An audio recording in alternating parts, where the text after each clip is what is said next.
all the way from America to Qatar. Welcome. First time we have an honor, I can say that, to have you here tonight. How do you feel here? I feel very peaceful. Oh, really? I feel very happy. Yeah, it's I've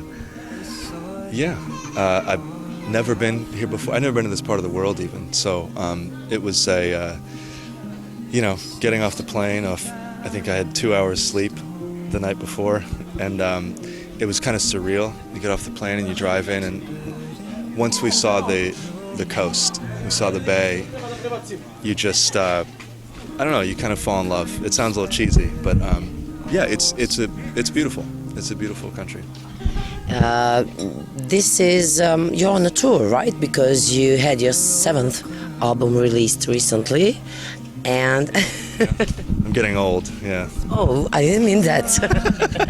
No, it's weird. It's weird to hear that because you don't. I'd never intended to do this as a job. So, it's just weird to hear that number, like 7. That's I've been doing it for 10 years. I think I just hit that mark recently for writing songs and touring for 10 years, and that's pretty good. Some people don't make it that long. They kind of peter out, or they become an accountant, or they get a good normal job. No,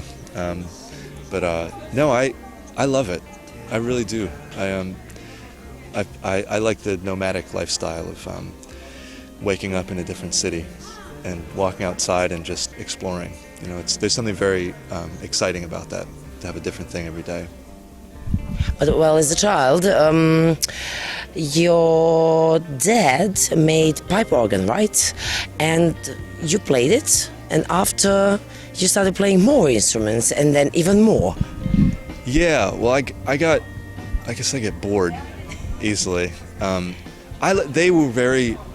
They both play a few instruments actually, and music was really important in my house, and it's one of those situations where they didn't want to force us to do it.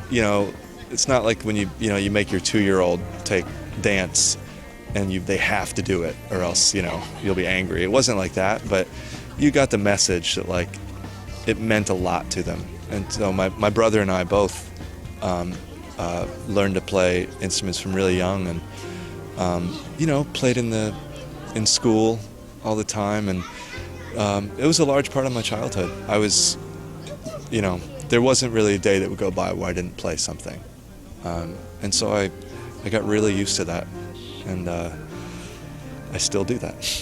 So, but back in that time, you did or didn't think that your life will go in that direction, because you have a master's degree in counseling, right? You just do it because you like it or whatever. Reading, being into literature, art, or something. You don't think about it like, oh, I could make money doing this. You just do it because you love it, And that's all it was. It was a family thing. When we got together, we would play music. When we would go to my grandma's, we would sing really old songs that I didn't know when I was a kid. And psychology was another passion, and that was that was my dream. That was kind of my, to work with other people that were going through difficult times. And music kind of snuck up on me at a really interesting part of my life. I would like to say that your music, at least while I'm listening to it, is very, very healing, because what you share with us, it's what everyone can feel, and actually we all have very similar or maybe the same problems. You said it exactly. What we call that in counseling is universality, and it's the process by which me sharing an experience with you somehow makes you feel better, and vice versa. You feel less alone, and that feeling of feeling less alone is very curative. It's very healing.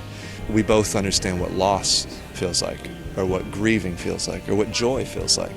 So that's where I try to meet with people, and that's why it works, because nobody really cares about what I'm going through. I mean, to a degree, right? Because I'm just one dude. I'm just a guy, and so the story doesn't even matter as much. What matters is that I'm sharing the emotions I'm going through as honestly as I can, and that's what hits somebody's heart. That's what can connect us, even though we're different. and even though you're all the way there in America, tell me, what's your experience about the people that love your music in America comparing to Europe? Is there a difference? I think, I mean, the one thing that's always the same is that people that come to my shows are never there for the scene. It's not a party. You know what I mean? I mean, they can be fun. Like, I make jokes sometimes, and often we travel with a full band, so it's it's not rock. It's not rock music, but what happens is the people that come, they're actually there because they want to feel something. Every single person in the room is the only reason they're there is because they want to feel something. And so that seems to be the same everywhere. Everywhere I've gone so far. The difference that I've found, and there is one, the difference I found between the States and between, let's say, European audiences, is that there is a profound loyalty to an artist in Europe that you don't always see in the States. So someone will, if someone likes your music, they will stick with you in Europe. And in the States, there's more of like a, oh yeah, I loved him 5 years ago, but now I love this. I'm not like that. I mean, I still listen to the stuff my parents were listening to, How do you manage to be a great father? You have 2 daughters, and to be always in a different place. It's the hardest thing I do, and the hardest moments I've ever had in my life is the day when I leave, when I go to the airport, and I have to say goodbye. That's a very hard one. But I've changed. I've made, when I first started doing this, and I was single. I didn't have kids. It was just like, let's go. I'll go out for 11 months. Hell, I'll go for the whole year. It doesn't matter. Your home becomes the road. You stay in hotels, you drive, you eat, you're with your friends. It's fun. But everything changed once we adopted my first daughter, and it's been a process. I don't know if I'm there totally, but we make boundaries. So now I only go for this long instead of this long,